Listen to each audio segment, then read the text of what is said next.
I gave myself permission to fix my part of what was going on in my own marriage, in my own life, in my own motherhood journey, with my friends, with my family, and they did their work. So it wasn't my job to make them okay with us being in a family that was in polygyny.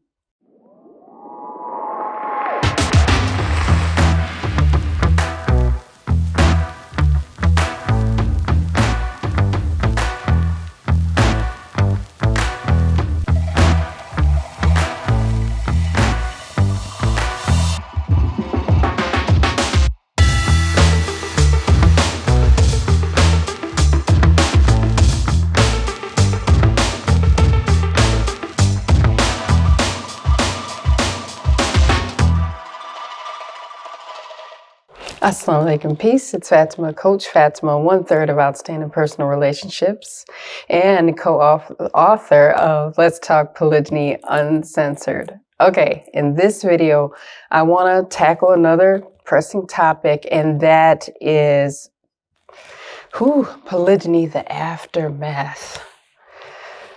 What to do after your husband begins to practice polygyny.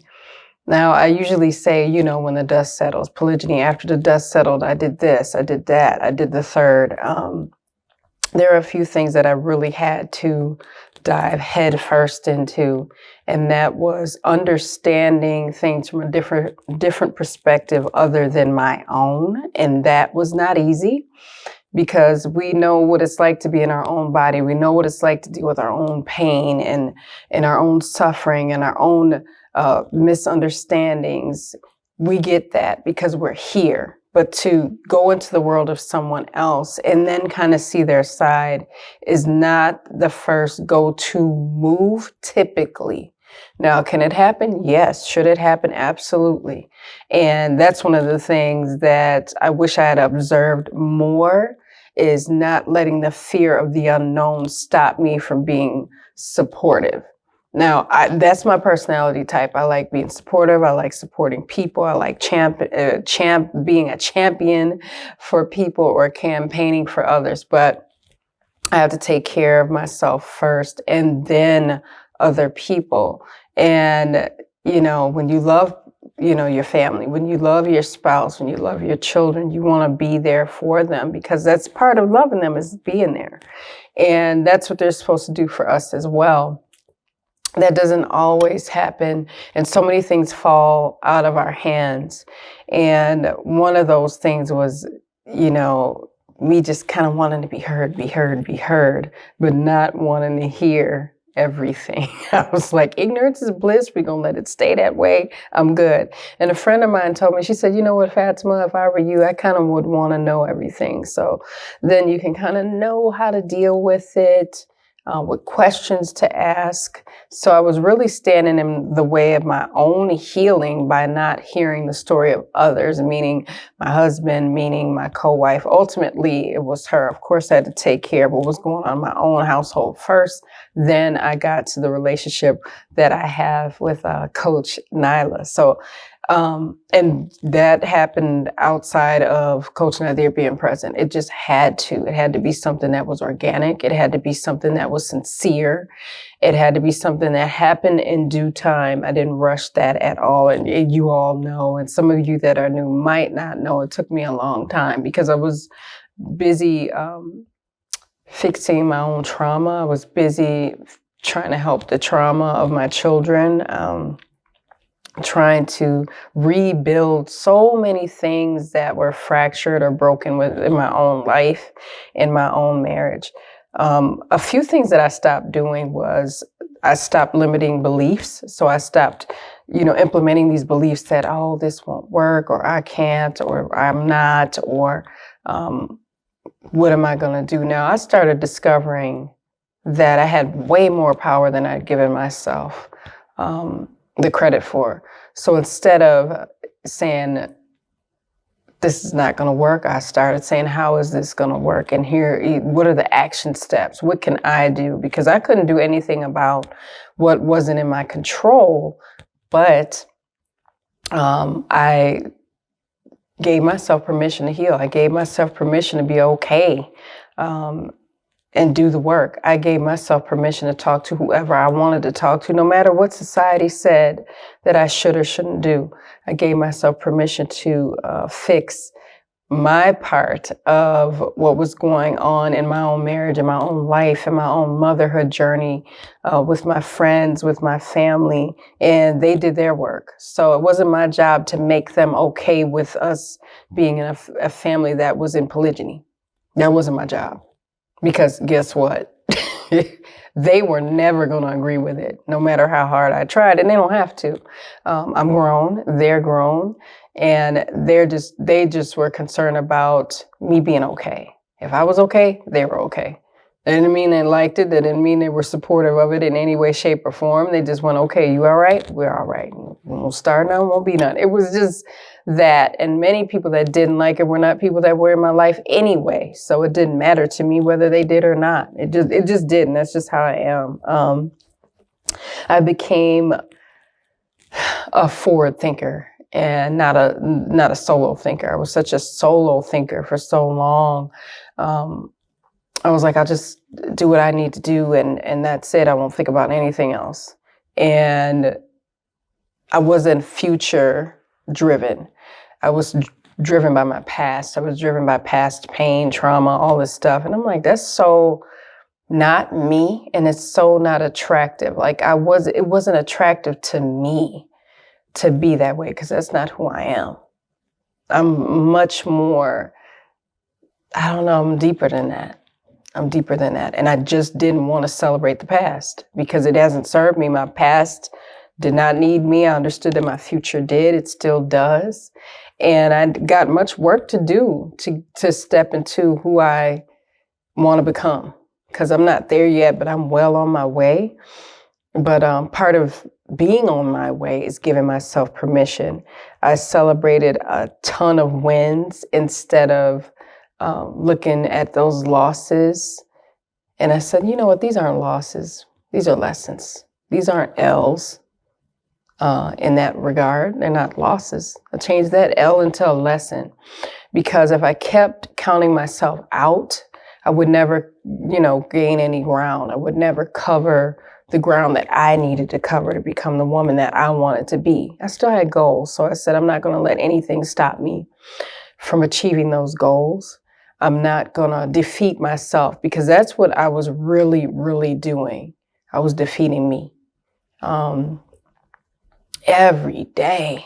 I mean, it's just like, they call it being punch drunk. It's well, in the Midwest, that's what they call it. I don't know what they call it all over the world, but I was beating myself up for really no reason.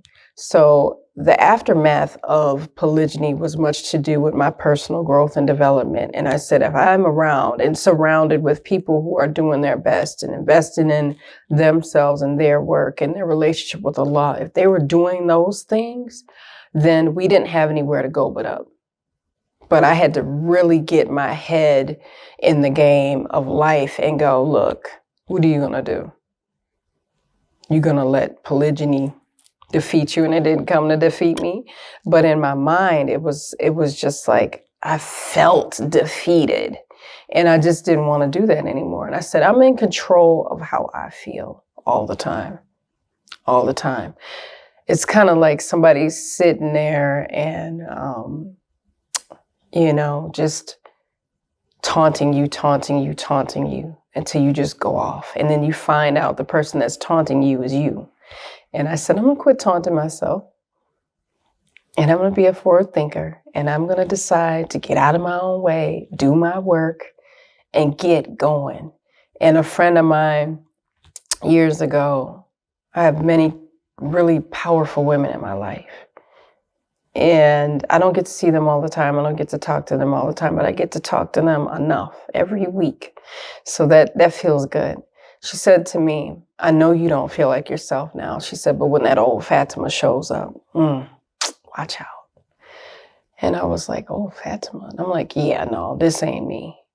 And I remember because I was walking up and down the alley where I lived, and I was on the phone with her, and she lived in another city, in the same state, but in another city.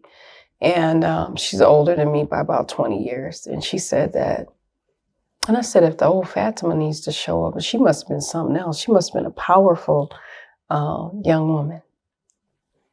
Because if that's the impression I left on her, if she could give me those words of encouragement, it was one of those take it as you want, you know, and I did. So the aftermath of polygyny didn't mean I was defeated. It just meant I had more work to do. It just meant I had more tests to pass. So that's how I took it. I took that thing and I was like, look, I'm gonna get to this point. And then upon the encouragement of friends and family and loved ones, they said, I think this is your calling to help others and coach. And I'm like, not my calling. I'll have people confused. And I might have confused some, but it wasn't my intention. Sometimes I'll start talking and I'll go off from one thing to another thing. But when they said that to me, I said, I gotta help other people. And it's very fulfilling work. It feels good to tell somebody you can do this. Now, if the climate isn't right, if the person isn't the man for the job, I get it. You know, some things have to run its course and they ultimately do end. I know that. But in my case, personally, for me, everyone that's in my family, our husband, he's doing his work. So I had to do mine, and mine didn't happen the same time as his didn't happen the same time as mine. It wasn't a competition. It's about betterment. It's about seeing the bigger picture. It's about really taking care of you and then others, and then finding some understanding and being a great listener. That's another thing that I discovered that I needed to do is say less and listen more, because that's where the answers lie that I needed, and I got them. So that felt very freeing, very liberating. So the aftermath was really getting out of my own way, giving myself permission to heal, move forward, be a future thinker, not a solo thinker, not a past thinker. Couldn't unring the bell, can't reinvent the wheel, and just taking back control of my life. I had to take back control of my life, and that feels good. And anybody else can do that too. You know, with the proper mindset, you can. It's doable. It's achievable. It's not always easy, but you know, you have good and bad days. We're not happy all the time. We're not celebrating things all the time. We're not like that. We're people. And you got to allow yourself to make mistakes, forgive yourself and forgive others. So yes, that's my aftermath of being in polygyny. So with that, guys, if you're not following us on our social media, why not? So follow us on Outstanding Relationships on IG and Outstanding Personal Relationships on Facebook and YouTube. I'm going to leave you with a little GLC. Remember, I'm Coach Fatimah, for those of you that are new. Gonna leave you with a little GLC. Make sure you're growing intentionally, loving fearlessly, and connecting on a higher level every single day. I'll see you guys in the next one. Assalamu alaikum. Peace.